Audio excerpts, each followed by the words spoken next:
চোখে আলো পড়ায় জেগে উঠলাম।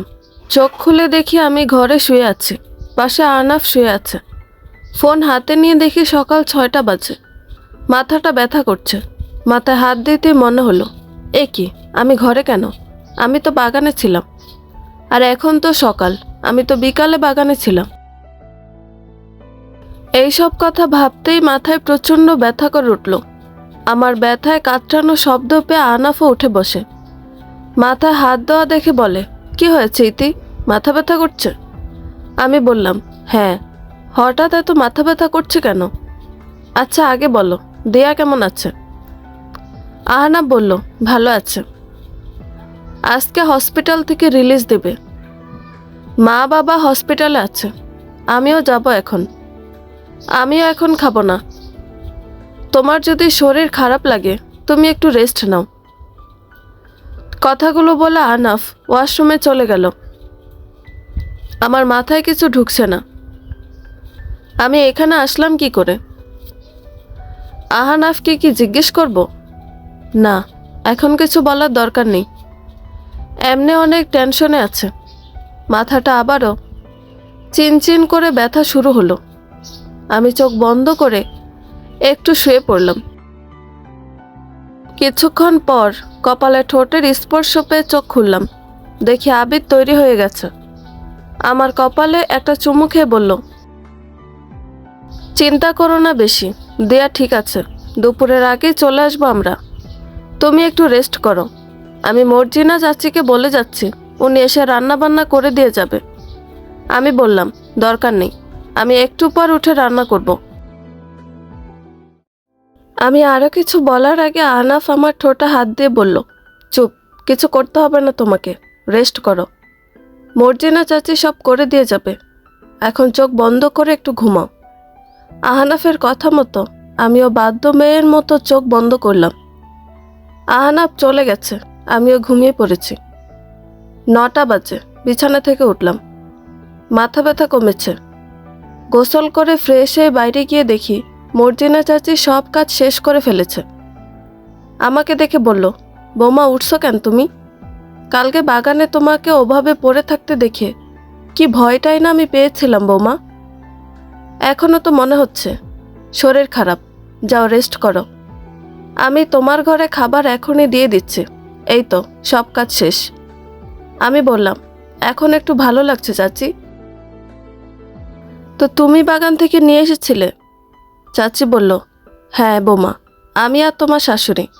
তারপর তো দিয়া বিটির খবর পেল ভাবি, তখনই গাড়িতে করে হাসপাতালে চলে যায় আর আহনাবকে পাঠিয়ে দেয় বাড়িতে। আমি বললাম, ও চাচি, এইখানে দিয়ে দাও খাবারটা, আর তুমি খেয়ে নাও। চাচি বলল, না বৌমা, এখন খাবো না, বাড়িতে ছেলেটা আমার জন্য অপেক্ষা করছে। আবার তোমার কাকাও আমাকে ছাড়া খায় না, বাড়িতে গিয়ে খাবো। আমি বললাম, আচ্ছা, তাহলে তুমি বরং খাবার নিয়ে যাও। তা কাকা এখন কেমন আছে?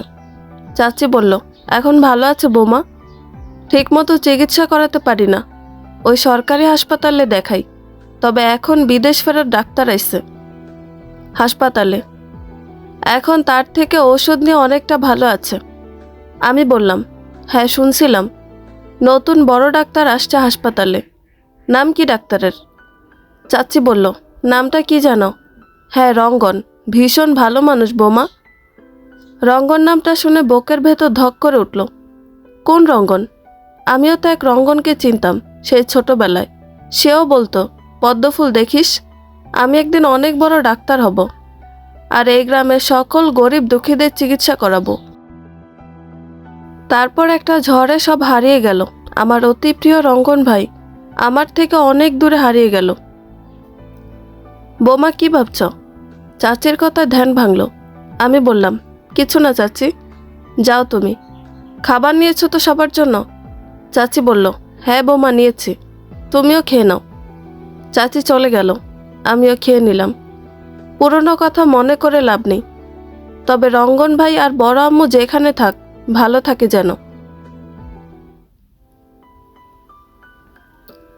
দুপুর 1:30। কেবিনে জানলার দিকে মুখ করে তাকিয়ে আছে রঙ্গন। বুকের ভেতর অসহ্য যন্ত্রণা হচ্ছে। হ্যাঁ, গ্রামে এসে আগে ওর পদ্মফুলকে খুঁজেছে, কিন্তু প্রচণ্ড ধাক্কা খেয়েছে তার বিয়ের খবরে।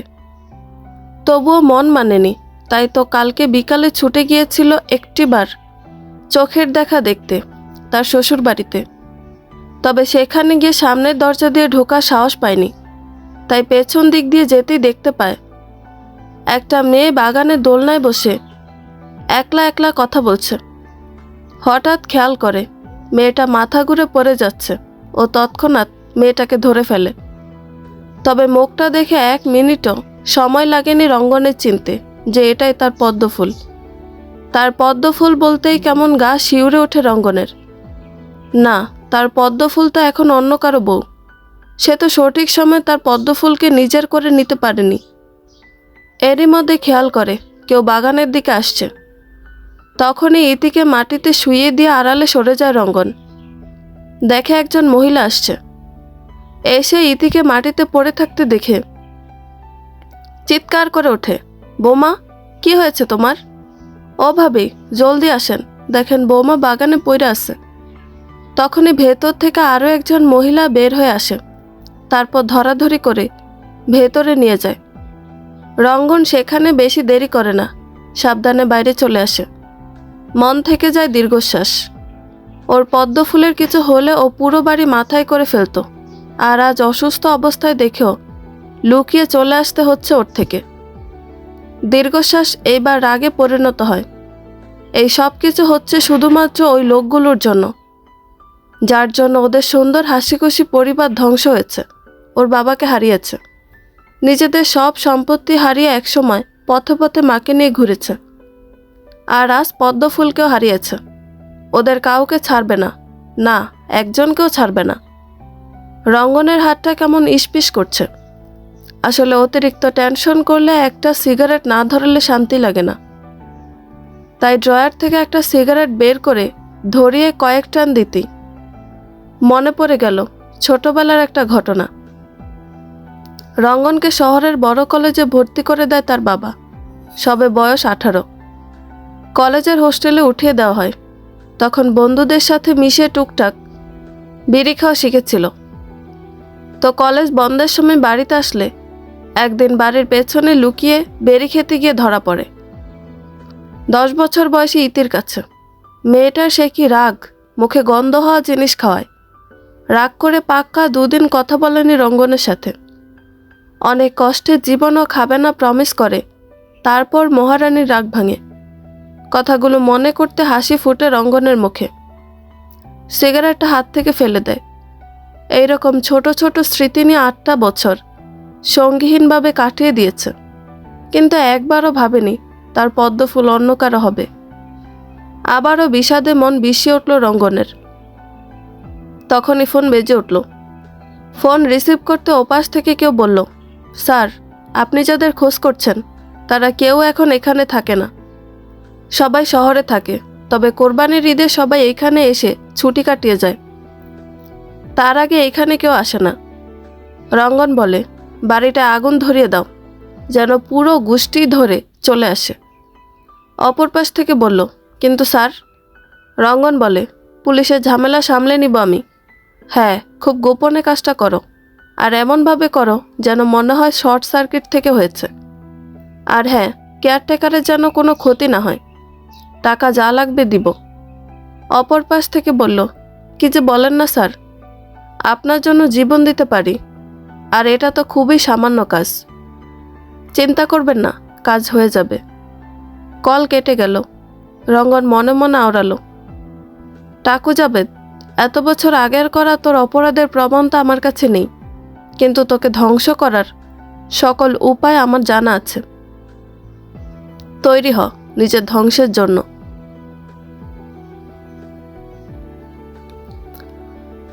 হ্যালো আহনাফ, বিকেল হয়ে গেল, এখনো তোমরা আসলে না যে? আহনাফ বলল, ইতি, হাসপাতালে দিয়া স্বামী অনেক ঝামেলা করছে, আসতে রাত হবে।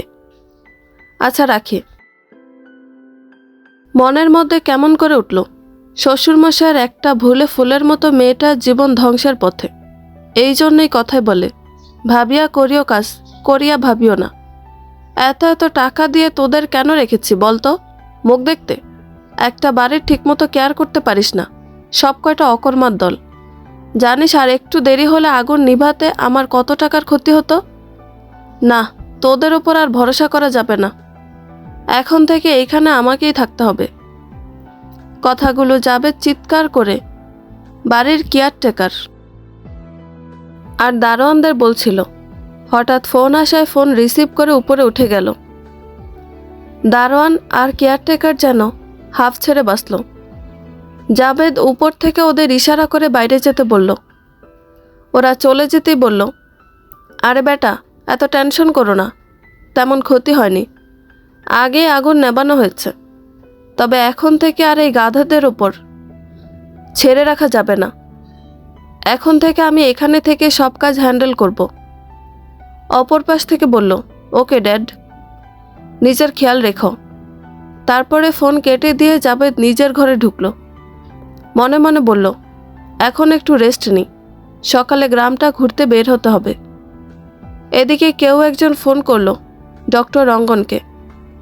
রঙ্গন কল রিসিভ করতে বলল, স্যার, কাজ হয়ে গেছে। জাবেদ গ্রামে চলে এসেছে আর এখন থেকে এখানেই থাকবে।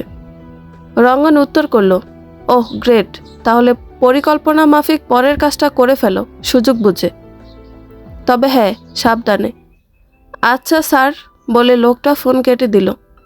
রঙ্গনের মুখে বাঁকা হাসি ছোট করে আওড়ালো। জাবেদ টাকলা, খুব শীঘ্রই দেখা হচ্ছে। রাত 8টায় দিয়াকে নিয়ে আহনাফরা ফিরল।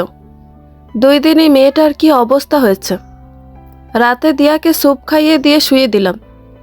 সবার থমথমে মুখ দেখে হাসপাতালে কি হয়েছে জানতে চাওয়ার সাহস পেলাম না।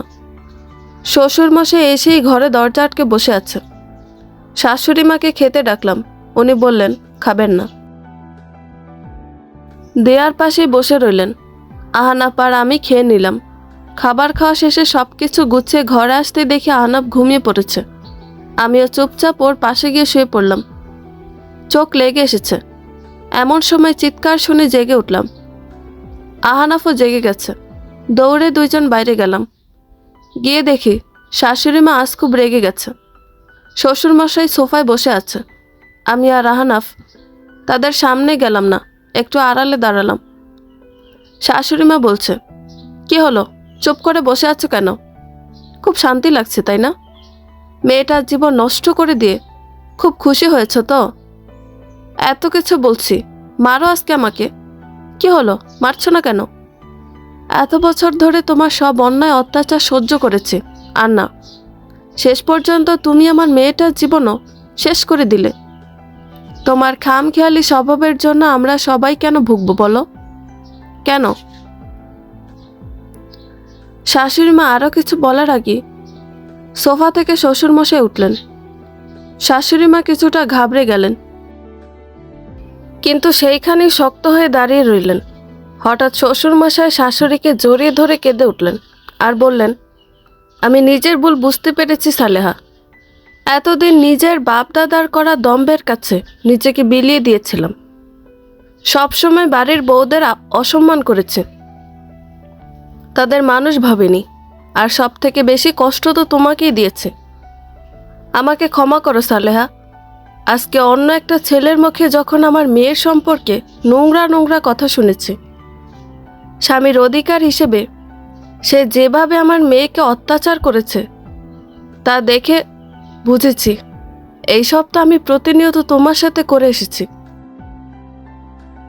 আল্লাহ হয়তো আমার পাপের শাস্তি আমার মেয়েকে দিয়েছে, কিন্তু আর না সালেহা, আমি আর কোনো পাপ করতে চাই না। তুমি আমাকে ক্ষমা করে দাও। তুমি ক্ষমা না করলে যে আমি মরেও শান্তি পাবো না।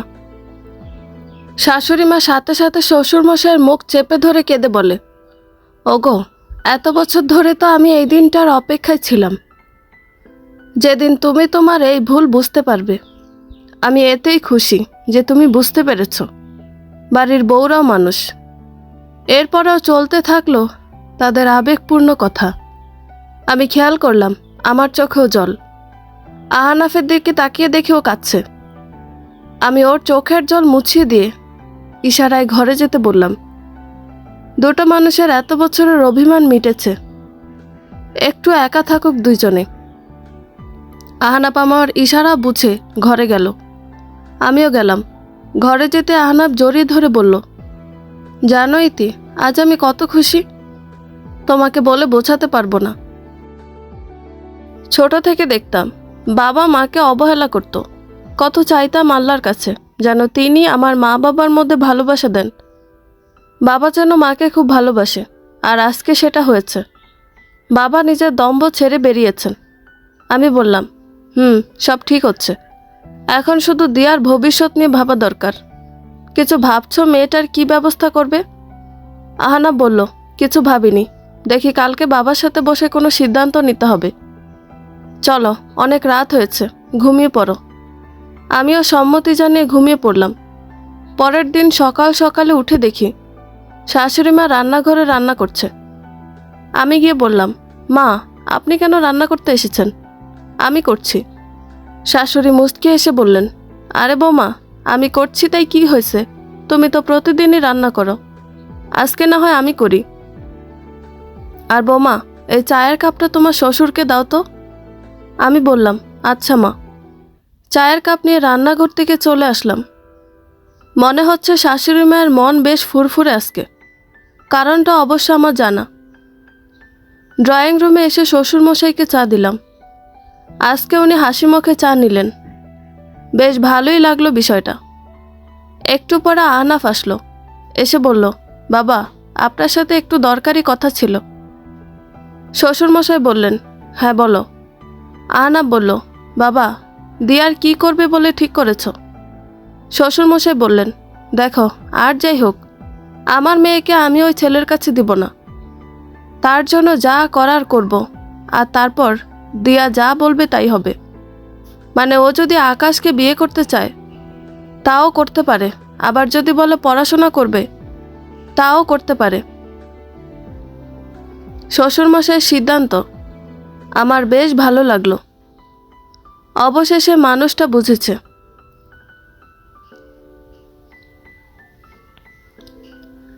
সকালবেলা জাবেদ হাঁটতে বের হয়েছে। হাঁটছে আর ভাবছে। গ্রামের রাস্তায় হাঁটার মজাই আলাদা। কতদিন পর এই সুন্দর পরিবেশ পেলাম। শরীর মন দুইটাই ফ্রেশ লাগছে। হাঁটতে হাঁটতে একটু ফাঁকা জায়গায় যেতে কোথা থেকে একটা গাড়ি এসে জাবেদকে মেরে দেয়।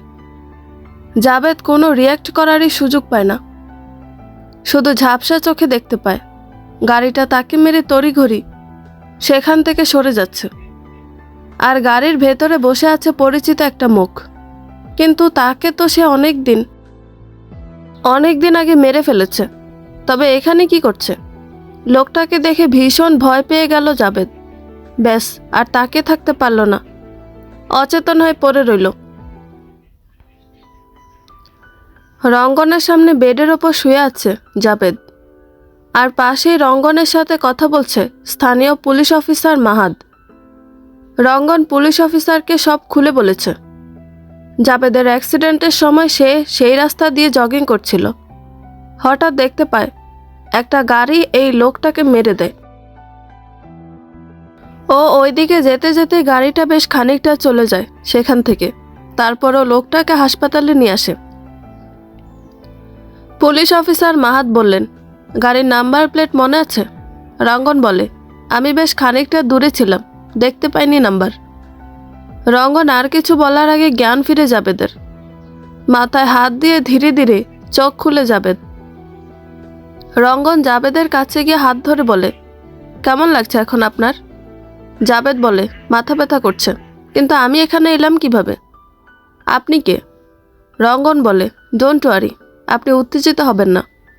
মাথায় বেশ খানিকটা আঘাত লেগেছে, একটু সময় লাগবে সারতে।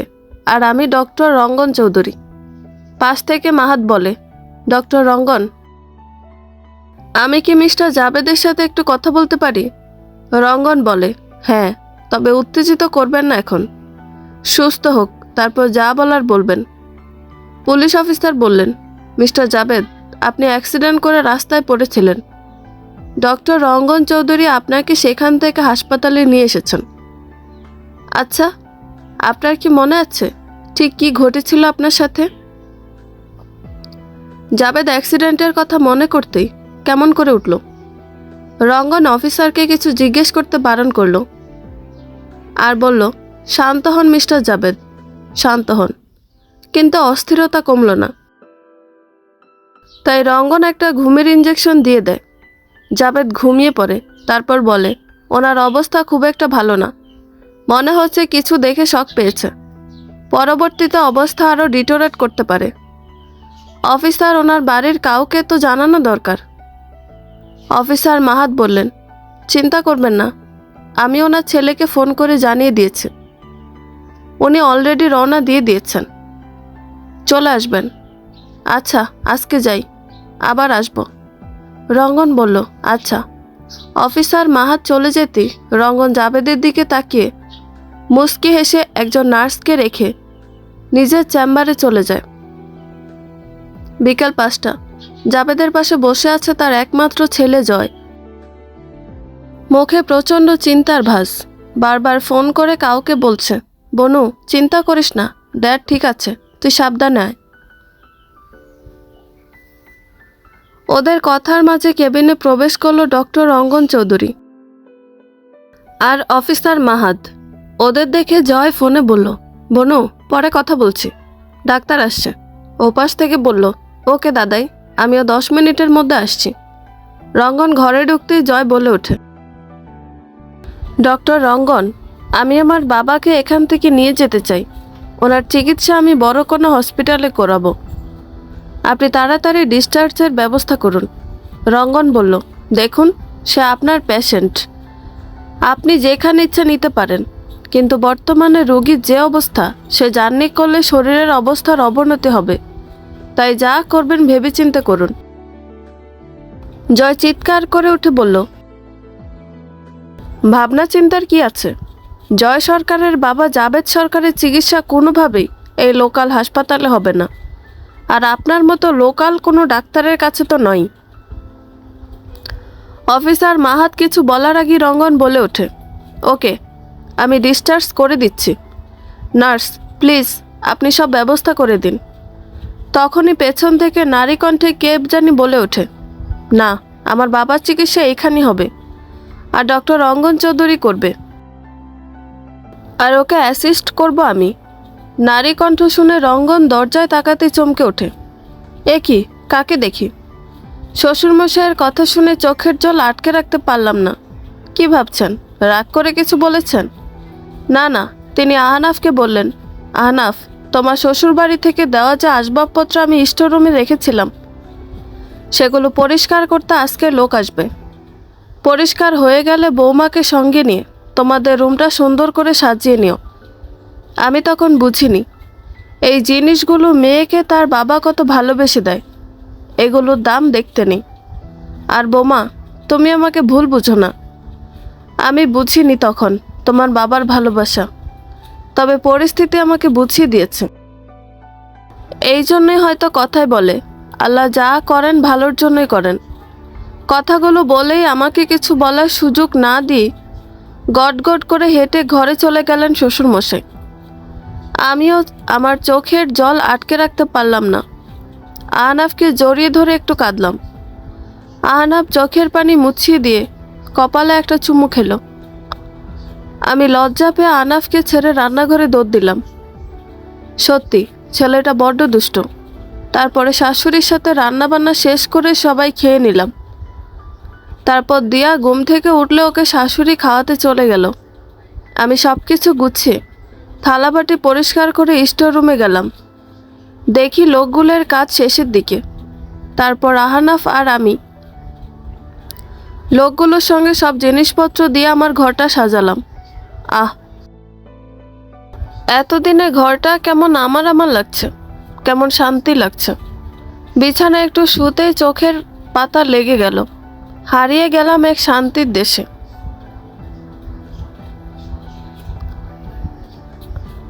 দরজায় দাঁড়িয়ে থাকা মেয়েটাকে দেখে রঙ্গন বলল, সুপ্তি তুমি?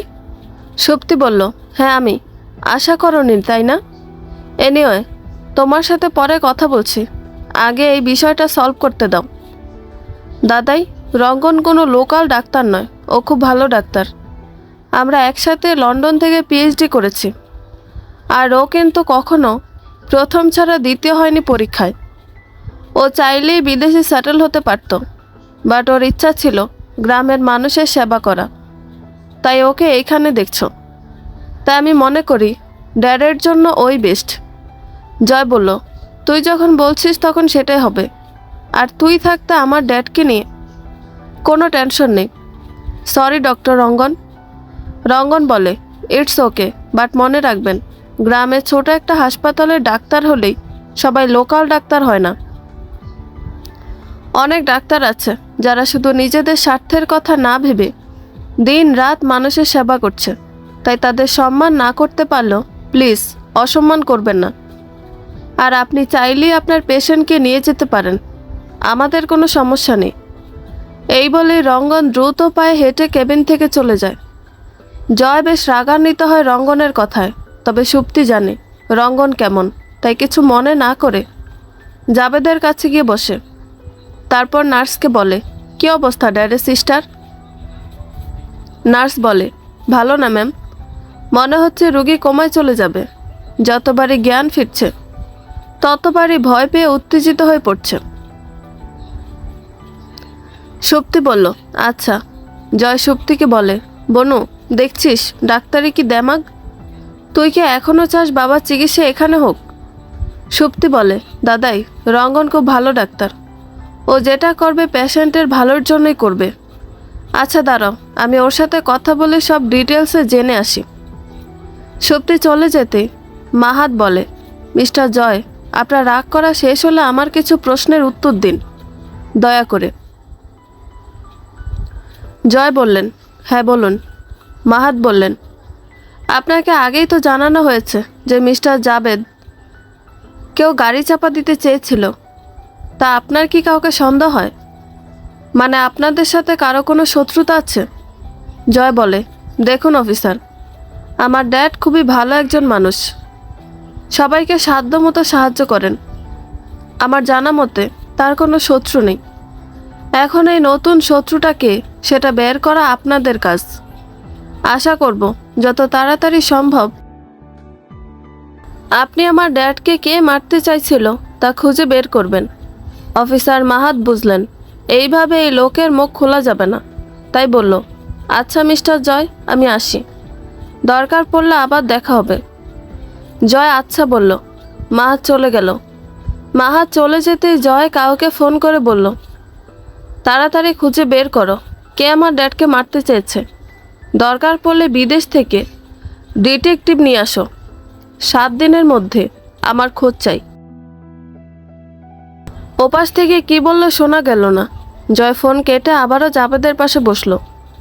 এদিকে আসতে পারি? দরজায় দাঁড়িয়ে বলল সুপ্তি। রঙ্গন বলল, এসো। সুপ্তি এসে রঙ্গনের সামনে চেয়ারে বসলো। তারপর বলল, কেমন আছো? রঙ্গন বলল, ভালো। সুপ্তি বলল, পেয়েছো তোমার পদ্মফুলকে, যার জন্য সবসময় তুমি আমাকে দূরে ঠেলে রেখেছ? সে তোমার জন্য অপেক্ষা করে বসে আছে তো? রঙ্গন শক্ত গলায় বলল, সে কৈফিয়ত তোমাকে দেব না আমি। সুপ্তি হাসলো। তারপর বলল, আমাকে বারবার আঘাত করে যদি তোমার আনন্দ হয় সেটাও আমার জন্য খুশির। তবে আপাতত এইসব নিয়ে আমি ভাবছি না। ড্যাডের সম্পূর্ণ ডিটেলস আমাকে বলো। দাদা এখানে ড্যাডকে রাখতে চাচ্ছে না, বাট আমার তোমার উপর পুরোপুরি বিশ্বাস আছে। তাই আমি চাই তুমি আমার ড্যাডের চিকিৎসার দায়িত্বে থাকো। রঙ্গন মুখ উল্টো দিকে ঘুরিয়ে বলল, তোমার দাদাইকে আমি বলে দিয়েছি অলরেডি, সে চাইলেই তার বাবাকে নিয়ে যেতে পারে। আমি তো জোর করে পেশেন্ট রাখতে পারবো না। আর আমার ওপর তোমার এত বিশ্বাস রাখার প্রয়োজন নেই। সুপ্তি কিছু বলতে যাবে, তার আগে নার্স এসে বলল, স্যার 102 নম্বরের পেশেন্ট কেমন যেন করছে, তাড়াতাড়ি চলুন। রঙ্গন চট করে উঠে রুম থেকে চলে গেল। সুপ্তি রঙ্গনে যাওয়ার দিকে চেয়ে মনে মনে আওড়ালো, তোমাকে আমার হতেই হবে রঙ্গন, সেটা যেভাবেই হোক না কেন। এত দূর এসে আমি খালি হাতে ফিরে যাব না। তুমি মানো আর না মানো, তুমি শুধু আমার। সময় চলমান। দেখতে দেখতে আরও 1 মাস কেটে গেল। এই 1 মাস যেন আমার স্বপ্নের মতো কেটেছে। আহনাফের ভালোবাসা তো ছিলই, এখন শ্বশুর শাশুড়িও আমাকে চোখে হারায়।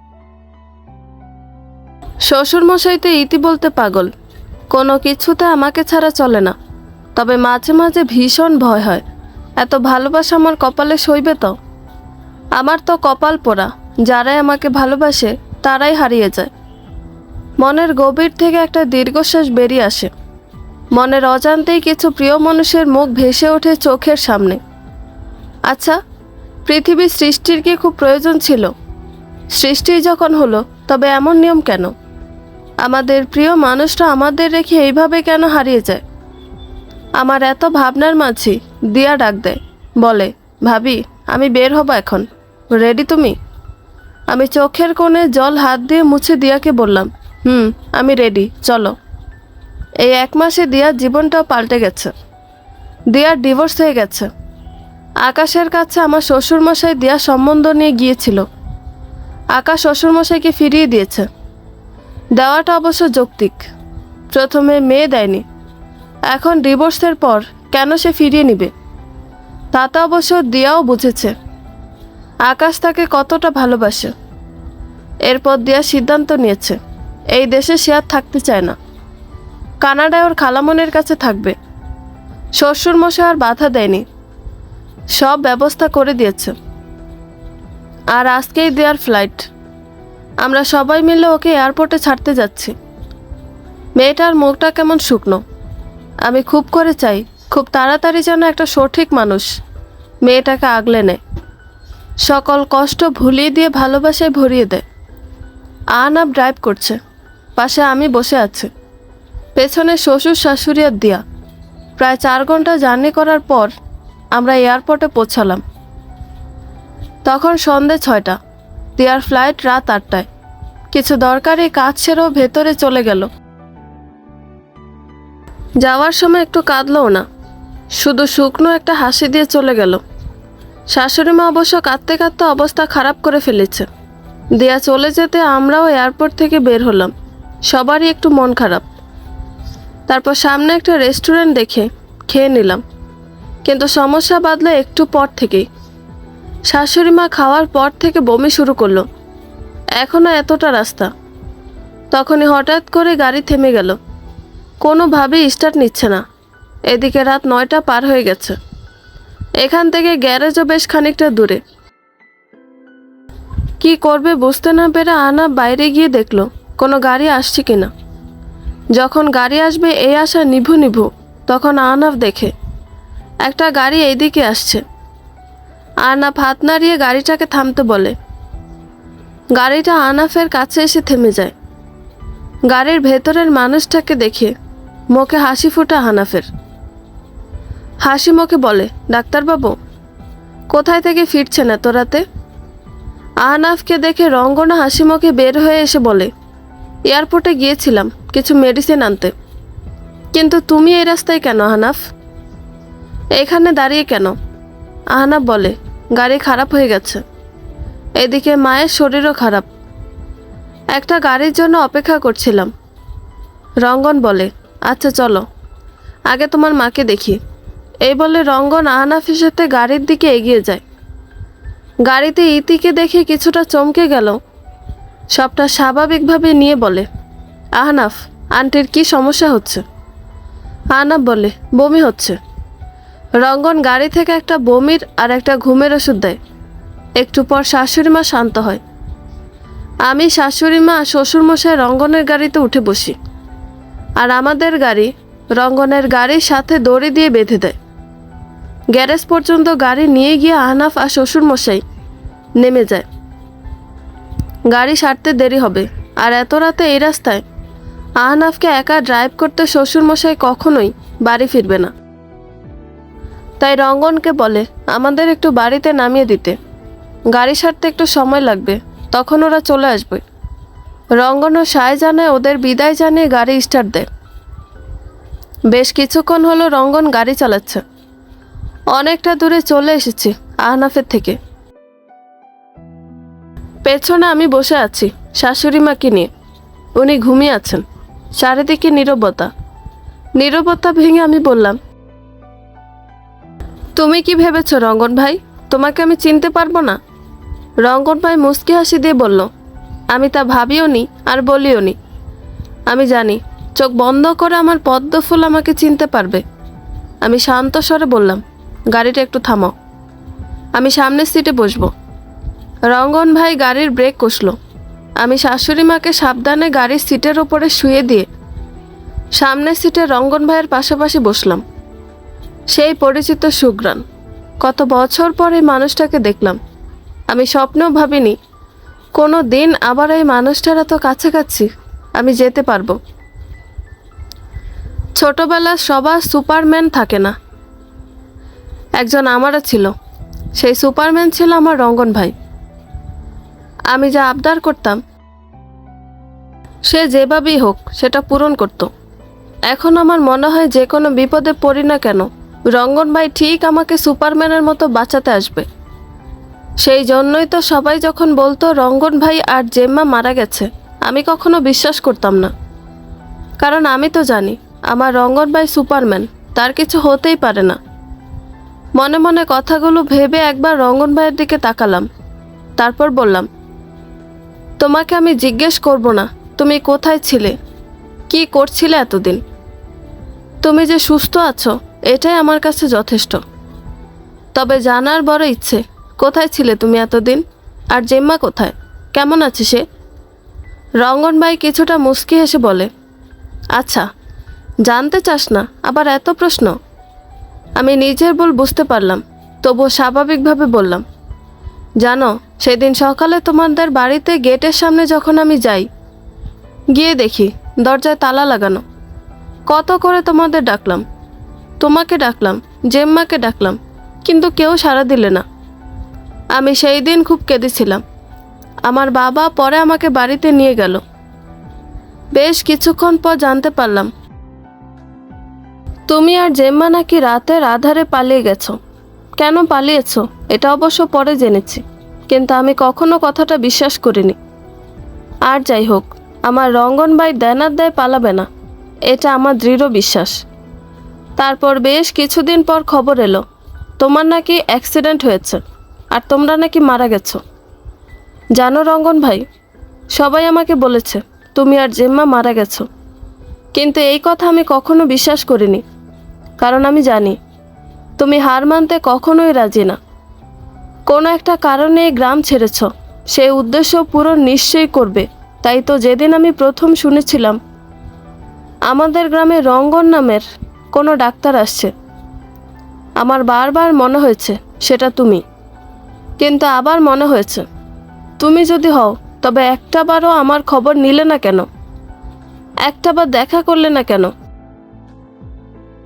রঙ্গন ড্রাইভিংয়ে মন দিল, সামনের দিকে তাকিয়ে বলল, এটা ঠিক পদ্মফুল, আমি দেনার দায় পালাইনি, কিন্তু আমার মায়ের সম্মান বাঁচাতে পালাতে বাধ্য হয়েছিলাম।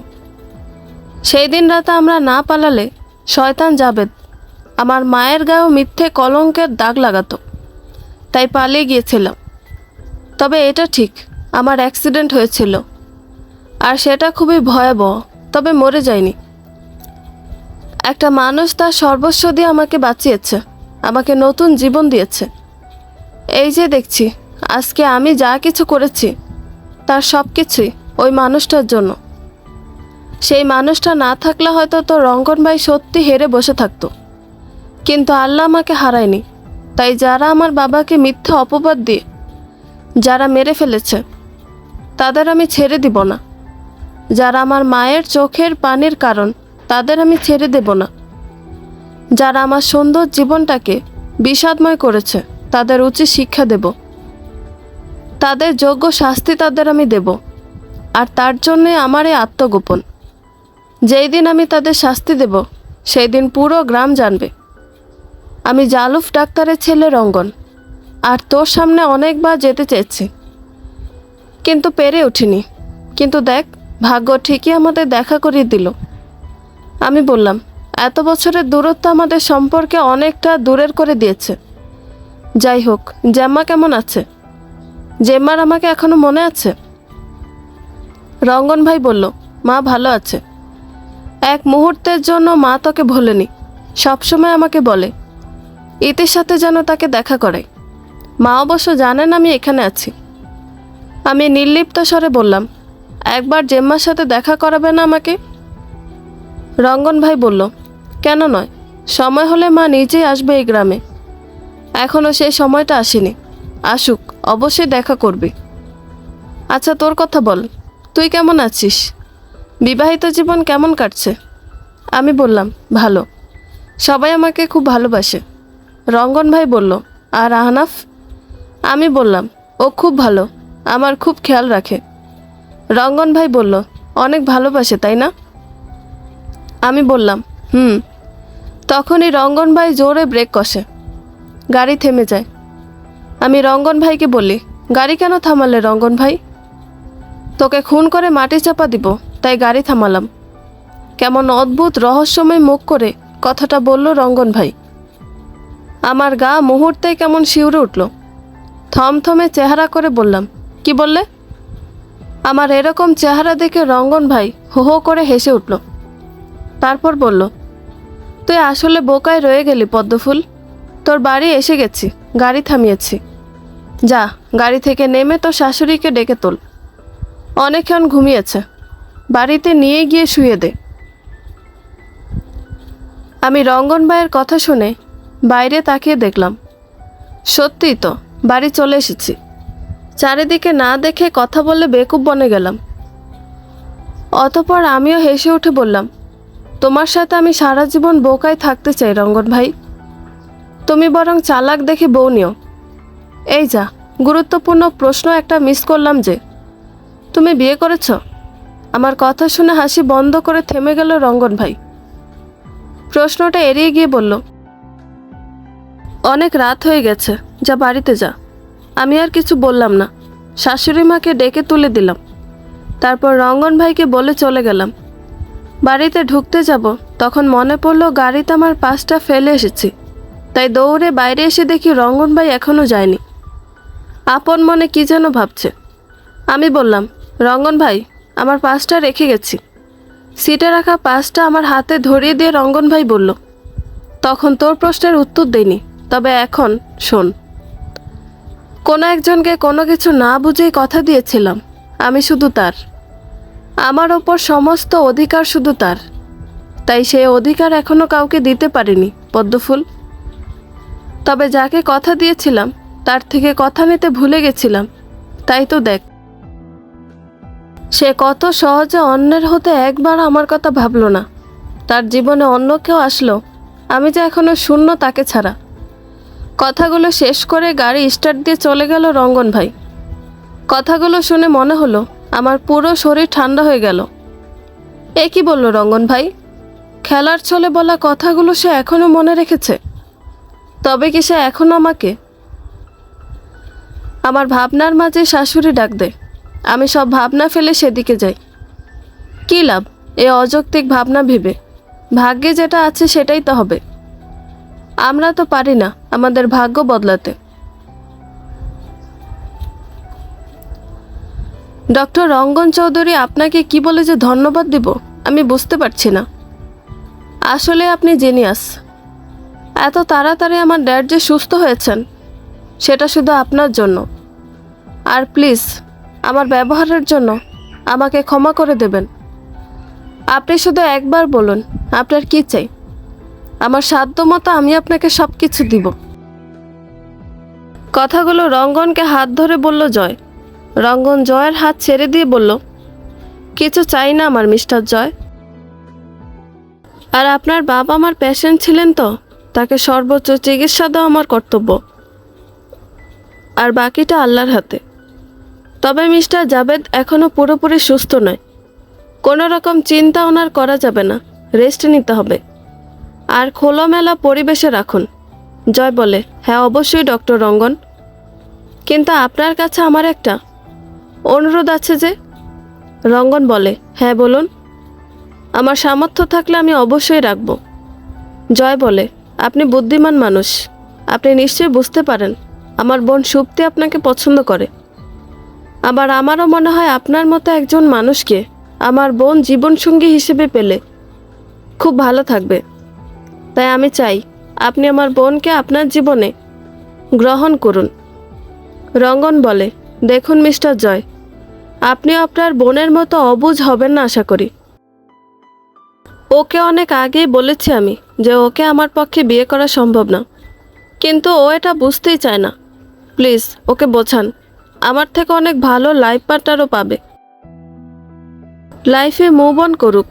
জয় হেসে বলে, দেখো রঙ্গন, সুপ্তি আমার একমাত্র বোন।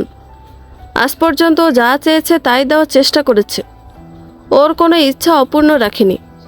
এবারও তোমাকে চেয়েছে। জানো তোমার অসম্মতির জন্য আমার বোনটা কতটা ভেঙে পড়েছে? কি চাই বলো তোমার? একবার বলো, সুপ্তির জন্য আমি সব করতে পারি। রঙ্গনও বাঁকা হেসে বলে, আপনি মনে হয় আমাকে এখনো চিনে উঠতে পারেননি। রঙ্গন চৌধুরীকে কখনো টাকা দিয়ে কেনা যায় না, আর আমার যা আছে তাই নিয়ে আমি সন্তুষ্ট। আপনার কোনো কিছু আমার চাই না। আপনার বাবা এখন সুস্থ আছে, আমার কাজ শেষ, আমি আসি। আমার সাথে বিয়ের বিষয়ে যোগাযোগ না করলে খুশি হব। কথাগুলো বলেই গটগট করে হেঁটে চলে যায় রঙ্গন। পেছন থেকে সুপ্তি সব কথা শুনে ফেলে, তারপর কাঁদতে কাঁদতে দৌড়ে ঘরের দরজা আটকে দেয়। জয় পেছন পেছন গিয়ে দরজা ধাক্কাতে থাকে, কিন্তু প্রায় আধা ঘন্টা পার হয়ে যায়। সুপ্তির কোনো সাড়া শব্দ না পেয়ে কেয়ারটেকার দিয়ে দরজা ভেঙে ফেলে জয়, কিন্তু ভেতরে গিয়ে দেখে সুপ্তি বিছানায় অচেতন অবস্থায় পড়ে আছে, আর হাত কাটা, হাত থেকে টপ টপ করে রক্ত পড়ছে। জয় তাড়াতাড়ি গাড়ি বের করে সুপ্তিকে হাসপাতালে নিয়ে যায়। হাসপাতালে ভর্তি করেই ফোন দেয় রঙ্গনকে। বারবার ফোন দেয়, কিন্তু রঙ্গন ফোন রিসিভ করে না।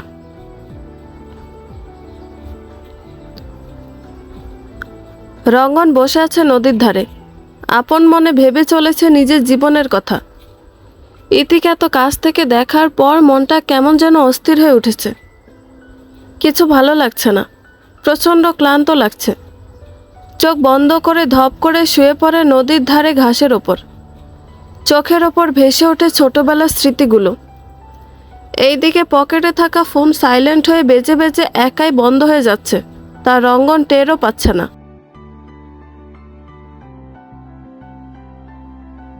দেখুন মিস্টার জয়, পেশেন্টের অবস্থা ভালো না, অনেক রক্ত পড়ে গেছে। যত দ্রুত সম্ভব ও নেগেটিভ রক্তের ব্যবস্থা করুন। আমাদের কাছে এক ব্যাগ ছিল, সেটাই আপাতত দিচ্ছি, কিন্তু আরও রক্ত লাগবে, প্লিজ তাড়াতাড়ি করুন। কথাগুলো বলেই ডক্টর চলে গেলেন। এদিকে রাগে জয়ের চোখ লাল হয়ে গেছে, মনে মনে আওড়ালো, আমার বোনের কিছু যদি হয় তোকে ছাড়ব না রঙ্গন, তোর শেষ দেখে ছাড়ব। প্রায় 1 ঘন্টা ধরে এয়ারপোর্টে বসে আছে দিয়া, চোখে মুখে ক্লান্তির ছাপ। বারবার খালাকে ফোন করছে, তবুও কেউ রিসিভ করছে না, আর কারো নাম্বারও নেই, তাই কি করবে কিছু বুঝতে পারছে না।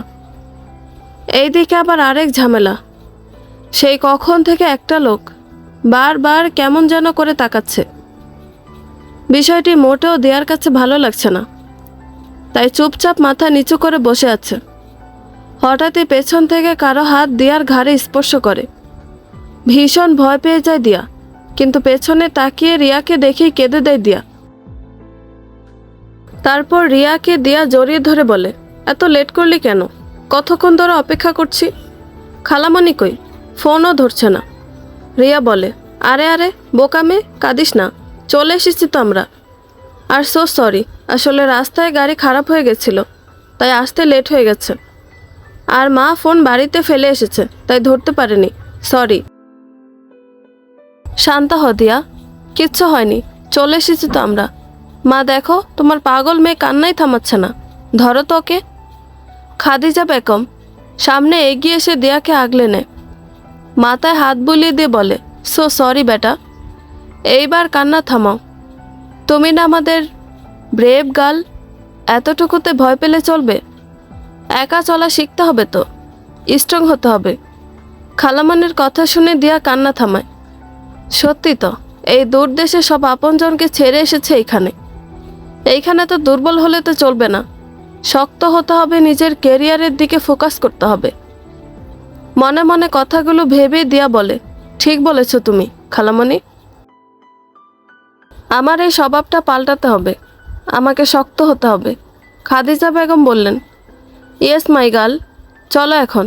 এয়ারপোর্ট থেকে বের হয়ে প্রায় আধা ঘন্টা পর একটা বাড়ির সামনে দাঁড়ালো গাড়ি। বাড়িটা বেশ সুন্দর দেখতে।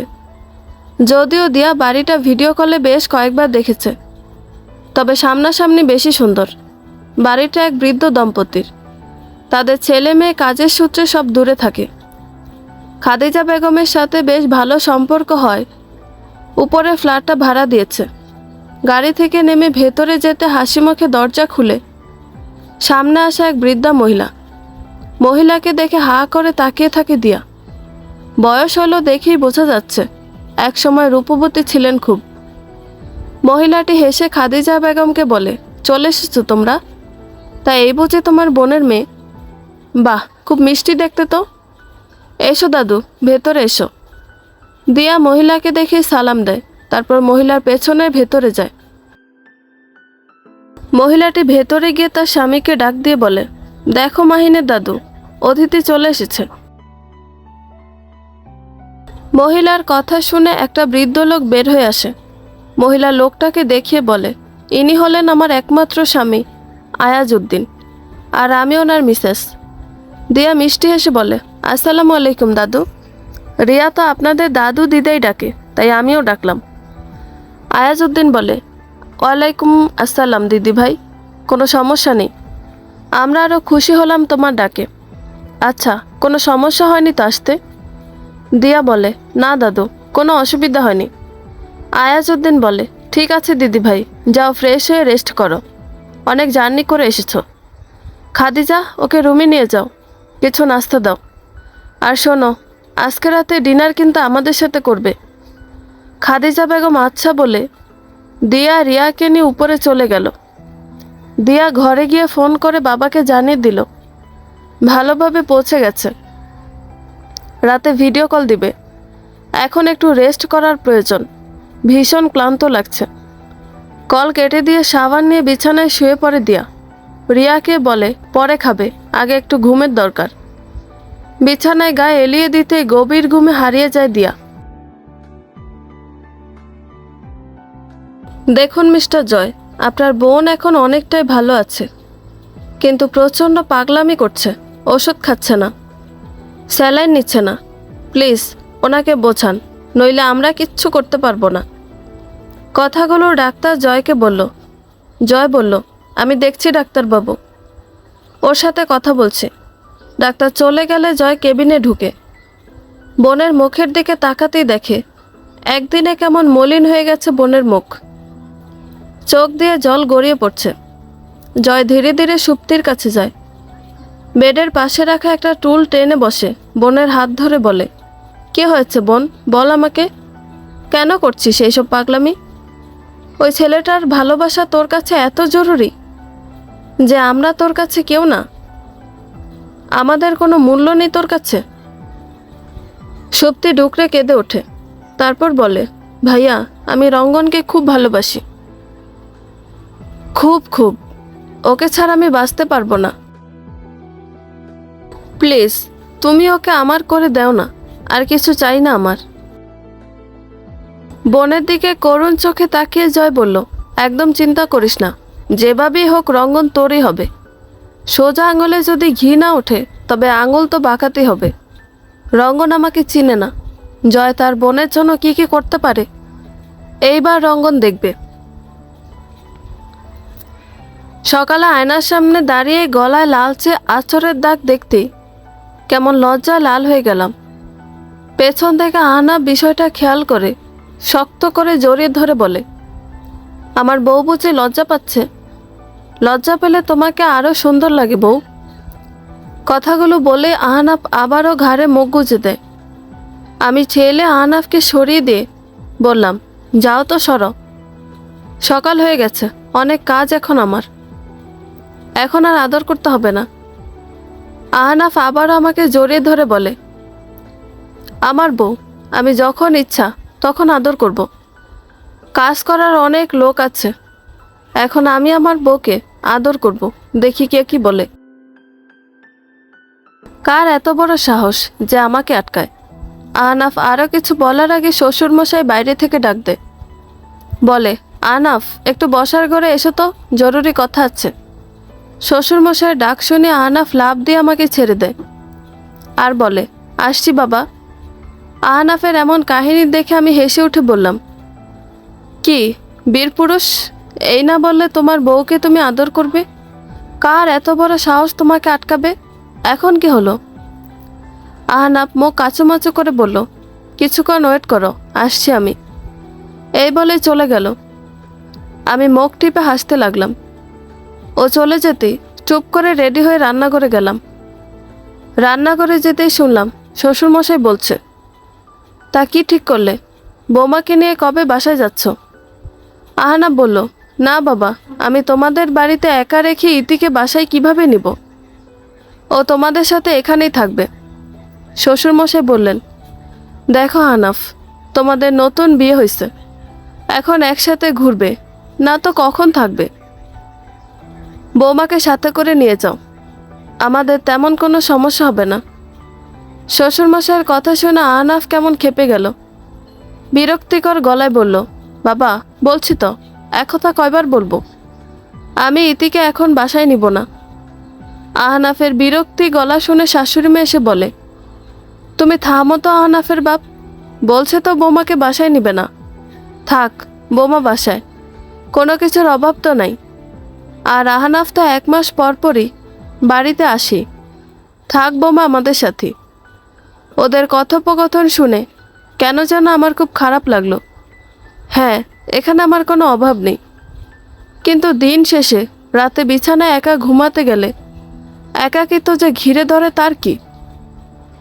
সব থেকে বেশি খারাপ লাগলো আহনাফও আমাকে বুঝলো না।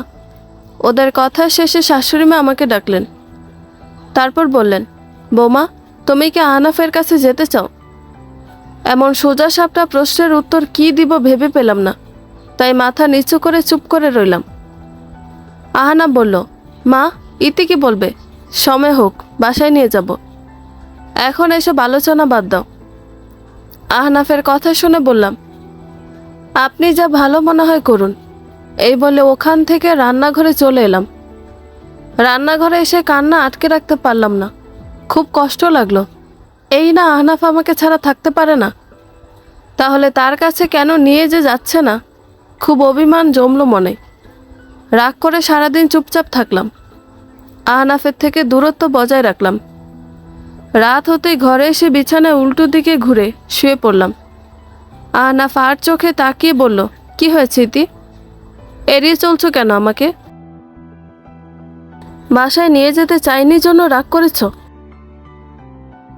আমি বললাম, না।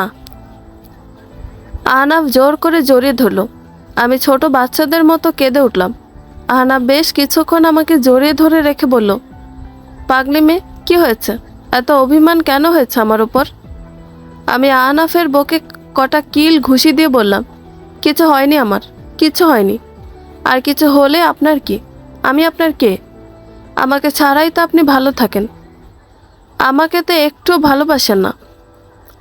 আহনাফ আমার রাগের কারণ বুঝতে পারে, তারপর শান্ত স্বরে বলে, দেখি আমার বউকে একটু, এই জন্য এত রাগ হয়েছে?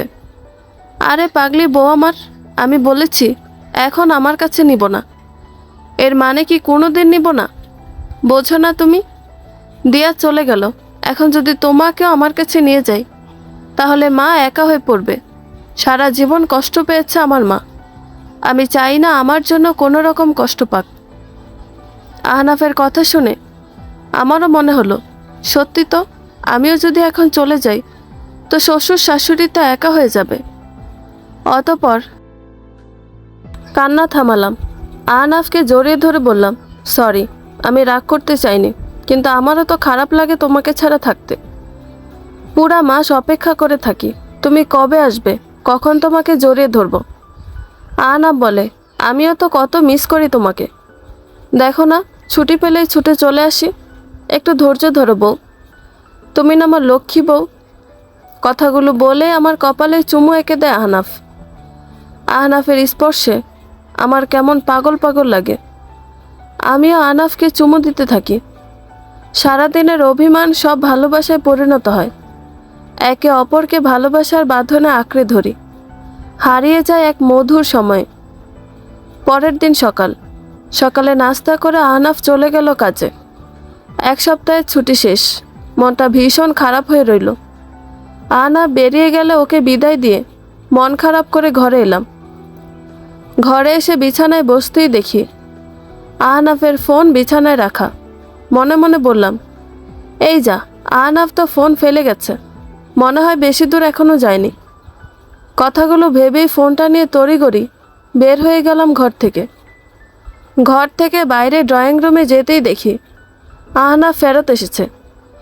আমার হাতে ফোন দেখে বলে, দেখেছ কি ভুলো মন হয়ে গেছে আমার, ফোন রেখে চলে যাচ্ছে, দাও। আমি ফোন নিয়ে আহনাফের দিকে এগিয়ে যাব, তখনই কয়েকটা মেসেজ আসার শব্দ হলো। আমার হাতে চাপ লেগে ফোনও অন হলো, আর চোখে পড়ল দুটো মেসেজ। আহনাফ, বাড়ি থেকে বের হয়েছ? আমি গাড়িতে তোমার জন্য অপেক্ষা করছি। কতদিন পরে আবার তোমাকে কাছে পাবো বলো তো, একটু তাড়াতাড়ি আসো না। মেসেজে সম্ভবত নাম ছিল নিকিতা। আর কিছু দেখার আগে আহনাফ ফোন নিয়ে নিল। আমার মনের মধ্যে কেমন ঝড় বয়ে গেল। আহনাফ চলে গেল, কিন্তু আমার মনের মধ্যে সন্দেহের বীজ বপন করে গেল। সারা দিন রাত নিজের মনকে বোঝালাম, তবুও বোঝাতে পারলাম না। তাই ঠিক করলাম, আগে কখনো আহনাফের বিষয়ে কোনো রকম খবর নেইনি, এবার একটু খুঁটিয়ে দেখতে হবে। জয়ের এতগুলো কল দেখে তাড়াতাড়ি কল ব্যাক করে রঙ্গন, কিন্তু জয় আর ফোন রিসিভ করে না। তখনই অন্য একটা নাম্বার থেকে ফোন আসে। ফোন রিসিভ করতেই অপর পাশ থেকে বলে, স্যার, সুপ্তি ম্যাডাম তা হাত কেটে আত্মহত্যা করার চেষ্টা করছিল। আপনাকে সুপ্তি ম্যাডামের ভাই অনেকবার ফোন দিয়েছিল, কিন্তু পায়নি। আর সুপ্তি ম্যাডাম এখন অনেক পাগলামি করছে, আপনি প্লিজ একবার দেখা করুন। রঙ্গন বলে, আচ্ছা, আমি দেখছি এদিকটা, তুমি তোমার কাজগুলো মন দিয়ে করো, খুব বেশি সময় হাতে নেই। অপর পাশ থেকে বলে, স্যার, আরেকটা কথা। রঙ্গন বলে, কি? অপর পাশ থেকে বলে, জয় আপনার মা বাবা বা নিকট আত্মীয়দের হন্য হয়ে খুঁজছে, যেন আপনাকে কাবু করতে পারে। রঙ্গন বলে, আচ্ছা, তুমি সাবধানে থেকো, দেখছি আমি। রঙ্গন ফোন কেটে দিতে আবারও ফোনে কল আসে জয়ের নাম্বার থেকে। রঙ্গন ফোন রিসিভ করে বলে, কেমন আছে সুপ্তি এখন? জয় বলে, মরে যায়নি এখনো, বেঁচে আছে, তবে কতক্ষণ থাকবে বলতে পারবো না। তোমার জেদেই তো বড়, আমার বোনের ভালোবাসার কোনো মূল্য তো নেই, মরে যাক, তোমার কি? রঙ্গন বলে, দেখুন, সুপ্তি আমার খুব ভালো বন্ধু, ওর কোনো ক্ষতি আমি চাই না, আমি আসছি এক্ষুনি। জয় ফোন কেটে দেয়। কিছুক্ষণ পরই রঙ্গন হাসপাতালে চলে আসে। সুপ্তির কেবিনে যেতেই দেখে সুপ্তির পাশে জয় বসে আছে। রঙ্গনকে দেখে জয় উঠে দাঁড়ায়। সুপ্তি তখনও ঘুমে, বেশ কিছুক্ষণ আগে ঘুমের ইঞ্জেকশন দিয়ে ঘুম পাড়িয়ে রেখে গেছে। রঙ্গন জয়কে বলে, মিস্টার জয়, আপনার যদি কোনো অসুবিধা না থাকে তাহলে আমি সুপ্তির সাথে কিছুক্ষণ একা কথা বলতে চাই। রঙ্গনের কথা শুনে জয় বাইরে চলে যায়। রঙ্গন সুপ্তির পাশে বসে আস্তে করে সুপ্তিকে ডাক দেয়। সুপ্তি চোখ খুলে সামনে রঙ্গনকে দেখে হাসি মুখে বলে, রঙ্গন, তুমি এসেছ? আমি জানতাম তুমি আসবে। রঙ্গন সুপ্তির হাত ধরে বলে, হ্যাঁ সুপ্তি, আমি এসেছি, তোমার সব কথা শুনবো এবার।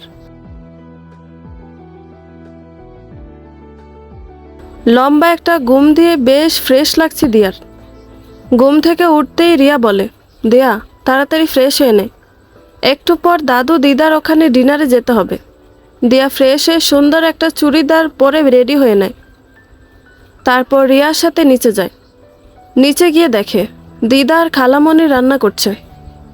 ওদের নিচে নামতে দেখে আয়াজউদ্দিন বলে, এসো দিদি ভাইরা, এখানে এসে বসো, খাদিজা আমাদের একটু চা কফি বা জুস দাও।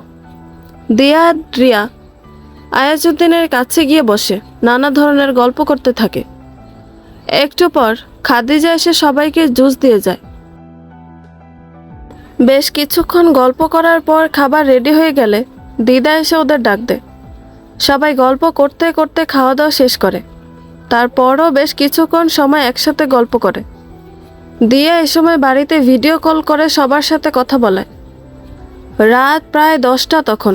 সবাই ঘুমোতে যায়। উপরে 2টো বেডরুম, একটাতে দিয়ার খালামণি থাকে, আরেকটাতে রিয়া। দিয়া রিয়ার সাথে রিয়ার ঘরেই থাকবে। ঘরে এসে দুজনে গল্প করতে করতে রিয়া ঘুমিয়ে গেল। দিয়ার চোখে ঘুম আসে না। দিনে অনেক ঘুমিয়েছে, তাই কি করবে করে দরজা খুলে বাইরে বারান্দায় গিয়ে দাঁড়ায়। রাতে যেন আরও বেশি সুন্দর লাগছে চারপাশটা। চারপাশ দেখতে দেখতে ভাবে, কোথায় থেকে কোথায় চলে এলো ওর জীবন। কিছুদিন আগেও স্বপ্নেও ভাবেনি ও দেশের বাইরে আসতে পারবে। সত্যি আল্লাহ উত্তম পরিকল্পনাকারী। অনেক কথা ভাবতে ভাবতে খেয়াল করে বাইরে গেট দিয়ে কেউ বাড়ির ভিতরে ঢুকছে। দিয়ার জানা মতে বাড়িতে আর কেউ থাকে না। তবে এটা কি? কোনো চোর নয় তো? দিয়া ভাবতে ভাবতে লোকটি বাড়ির দরজা খুলে বাড়িতে ঢুকে পড়ে। দিয়া কি করবে বুঝে উঠতে না পেরে তাড়াহুড়ো করে দৌড়ে নিচে যায়, কিন্তু নিচে এসে কাউকে দেখতে পায় না। তাই চারিদিকে খুঁজতে থাকে। হঠাৎই পেছন থেকে কেউ দিয়াকে শক্ত করে চেপে ধরে। মুখ চেপে ধরায় চিৎকারও করতে পারে না দিয়া। প্রচণ্ড ভয় পেয়ে যায়। মুহূর্তেই পুরনো ভয়ানক স্মৃতি মনে পড়ে যায়। কিছুক্ষণ নিজেকে ছাড়ানোর চেষ্টা করে জ্ঞান হারিয়ে ফেলে। বন্ধুরা, গল্পটি ভালো লেগে থাকলে একটা লাইক করে দিবেন এবং গল্প সম্পর্কে কোনো মতামত জানানোর থাকলে কমেন্ট করতে পারেন। গল্পের বাকি অংশ শোনার জন্য চ্যানেলটি সাবস্ক্রাইব করে পাশেই থাকবেন। ধন্যবাদ সবাইকে। ভালো থাকবেন।